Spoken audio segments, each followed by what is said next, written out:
Clair Obscur Expedition 33 hits you with a lot early on. Systems, terms, mechanics, and while it's not overly complex, there are things you'll definitely wish you knew from the start. In this spoiler-free guide, I'll break down the essential tips to help you start strong, avoid confusion, and really enjoy the experience without second-guessing what basics you might have missed. Let's get into it.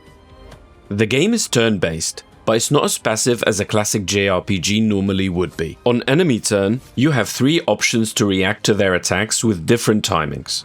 Those are dodge, which is the easiest and most forgiving window that lets you completely avoid damage from an attack if you time it correctly. Parry, which is a much tighter Souls-like type of reaction that is a high risk, high reward.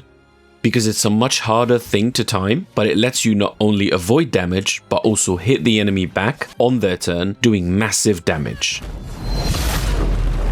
A critical piece of information that you must know about parry is that you only get to do the damage back if you parry all the hits in an enemy turn. Some enemy attacks are a string of multiple hits. You can only do damage after the last one and if you parried every single hit. Here, for example, this attack of hers is 1 hit. I parried, so I was able to hit her back. Her other attack is a 3-hit combo. She hit the first one, and I parried the following 2 hits. I don't get to do damage back to her.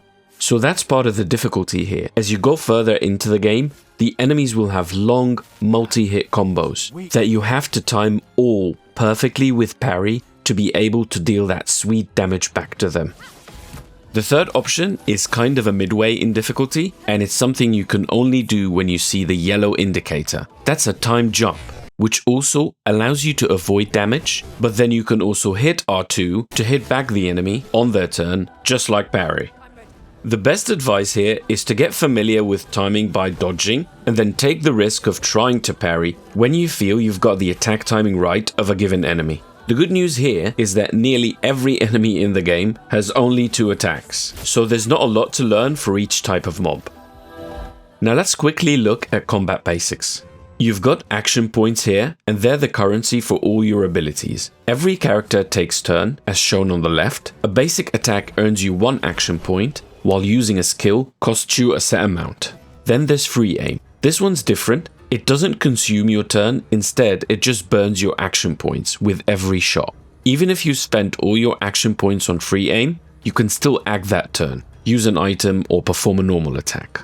Free aim is especially handy for targeting weak points, which disable certain enemy abilities and usually does a great deal of damage.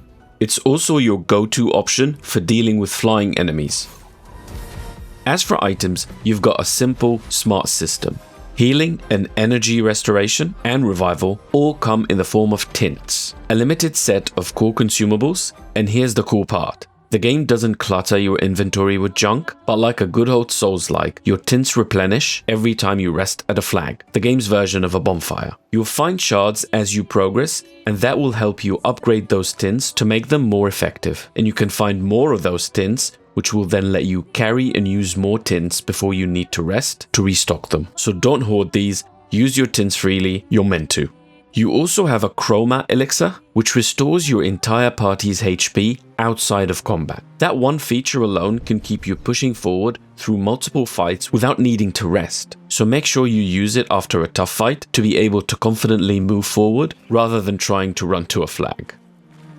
Another key thing you need to understand is how weaknesses and resistances work. Every enemy has a special elemental affinity. Some elements they're weak to, others they resist, and some they're just neutral towards. But here's the twist, the game doesn't tell you what those are. There's no scan or assess function like in Final Fantasy. You've got to learn the hard way. Your weapons and skills often come tied to specific elements, so it's crucial to build a party with a good elemental spread. That way, no matter what you're facing, you'll have an option that can hit hard.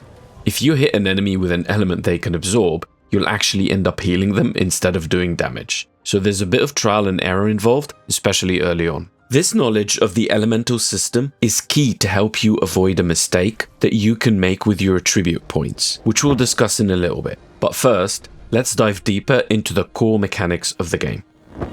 Every character in the game comes with their own unique mechanic. Take Gustav for example. He uses his Lumiere Assault to charge this overcharge counter right here. Once it's full, his overcharge ability gets a significant boost, dishing out even more damage. Keeping those mechanics in mind will help you think of the best synergy or team composition to set up the best possible team for any given fight. And that brings us to the deeper layer: gear, attributes, and character skills.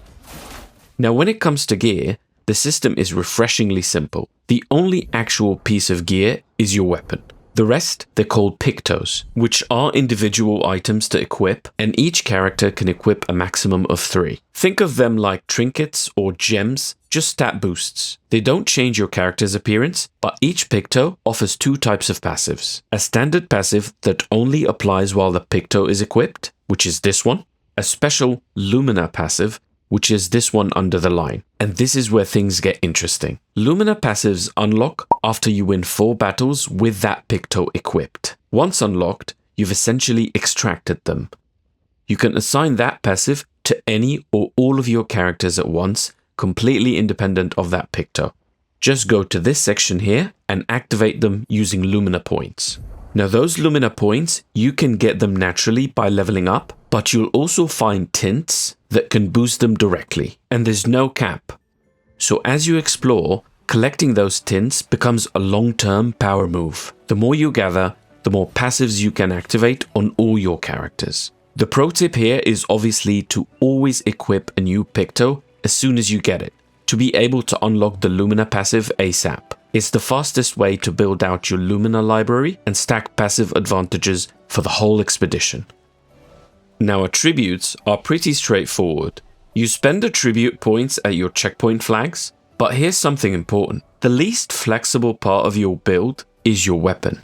Weapons can be upgraded either at your camp or by defeating certain unique enemies like the ones that roam the world map, but they come with fixed elemental properties and specific attribute scaling, and neither of those can be changed. That matters, because as we mentioned earlier, elemental weakness and resistance are a big part of combat. So you might have a powerful weapon, with ice damage for example, but if you run into an enemy that absorbs ice, that great weapon suddenly becomes a liability. That's why it's smart to have a variety of upgraded weapons for each character, ready to swap in based on the situation. Now when it comes to spending attribute points, it can be tempting to stack one stat that boosts your favorite weapon's damage, but if you're forced to switch weapons due to elemental conflict, all those points might suddenly feel wasted. So a better long-term strategy is to invest in universal stats. Vitality, for example, which gives you more max HP and improves healing efficiency, since many heals restore a percentage of max health.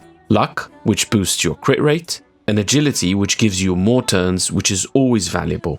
That said, attributes aren't set in stone. You can respec using an item called Recode, which you'll find through the game and eventually can even buy from certain merchants a little further into the game, but it's not so abundant early on. That's why it's wise, especially at the start, to be careful with your attribute points. The final piece of your character build is their skills. You earn skill points as you level up, and you can spend them at expedition flags just like attribute points. Each character can equip up to 6 skills at a time, so it's important to build with synergy and role specialization in mind. For example, Lune has access to both a heal and a revive very early on, making her an incredibly valuable support unit right out of the gate. Think of her as your go-to healer and elemental mage. And don't worry about making mistakes, skills can also be reset using recodes, giving you the freedom to experiment and refine your build as you go. Back to combat, as this is an important detail to keep in mind. Just like in Souls-likes, enemies have a break bar, indicated by this yellow gauge. When you deal enough damage, you'll see a diamond icon appear, signaling that the enemy is breakable. To trigger the break, use an ability with the same diamond icon. Breaking enemies will stun them, causing them to miss their next turn, and they'll also take 20% more damage while stunned. This obviously is very handy in tough boss fights. This last tip is something that's easy to miss, but it's incredibly valuable. If you ever regret a decision or want to undo an action, you might feel stuck since the game only has one save slot, and there's no way to load a save from an hour ago. But here's the trick, you can actually go back. Hidden in the pause menu, there's an option called Load Previous Saves. This isn't just your most recent save, it also includes checkpoints that the game has automatically saved for you along the way. That way, you can correct any mistakes. And if you want to access this list right from the start of the game, simply press square. And that's just the tip of the iceberg. If you found these tips helpful, don't forget to hit that like button, subscribe, and drop a comment below with your own essential tips that you think I should have included, or ask me anything. I've got in-depth guides, more tips, and everything you need to master Clair Obscur Expedition 33 coming your way very soon. So stay tuned, you won't want to miss what's next. I'll see you in the next video.